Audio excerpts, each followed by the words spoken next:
Jesus of Nazareth was born on what was, for the Roman Empire, a Tuesday. There was a census here and an uprising there, another administrative week in a world governed by quotas and crucifixions. Wise men arrived in Jerusalem asking for the newborn king of the Jews. They had read the stars, and the stars had led them there. But Herod was the king of the Jews. Rome had appointed him as client king. No, the wise men clarified. They wanted to see the one who was born king of the Jews. Without missing a beat, helpful Herod consulted his scholars, and using prophecies, they geolocated the infant to Bethlehem. Go and search carefully for the young child, he told the wise men. When you have found him, bring back word to me so that I may come and worship him also. And just like that, Herod the Great became history's first recorded professing Christian. Like power throughout history, he accepted Christ in principle while neutralizing Christ in policy and practice. Power doesn't scoff at prophecy. It understands that if enough people believe it, it has gravity.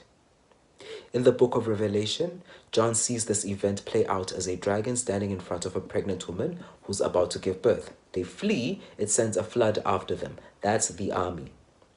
Herod's problem was that this child was already politically active, not where Herod could keep an eye on him, but in terms that delegitimized Herod.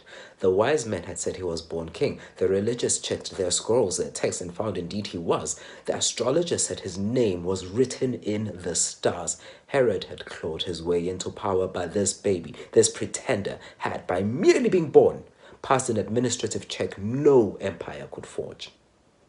From its inception then, Christianity's greatest danger has not been persecution, but patronage.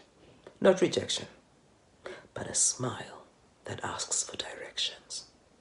In the book of Revelation, John sees this with piercing clarity. The church suffers, and then an imposter church appears among the world's powers.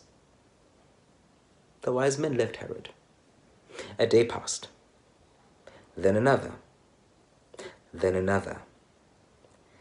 In a dream, the wise men were warned by God to return home by another route, and Herod realized that he'd been mocked, that a soft probe had brought back a very telling silence, that the wise men had been intercepted. Power was already slipping away, but where to? To God. Whoever and whatever it was not taking chances. It had not simply orchestrated the baby's appearance in stars and scrolls. It had ensured the wise men's return was rerouted. No, Herod realized. It was worse than that. This force had dangled the wise men in front of him in the first place to tell him that there was a needle in the haystack. So Herod burnt the haystack. He aimed an army at babies, not because they had done anything, but on the off chance that one of them might grow up to become king. If you cannot find the rival, you eliminate the category. When you don't know which batch is uncontaminated, you recall the lot. There were probably debates about whether this was a genocide or simple collateral damage in a necessary campaign of self-defense, of national security. What entered this debate with all the pretense of intellectual honesty was the kind of reasoning that insists that because some members of our population might one day resist domination, the population itself deserves to be treated as a latent enemy. They are Hamas. The schools are Hamas. The hospitals are Hamas.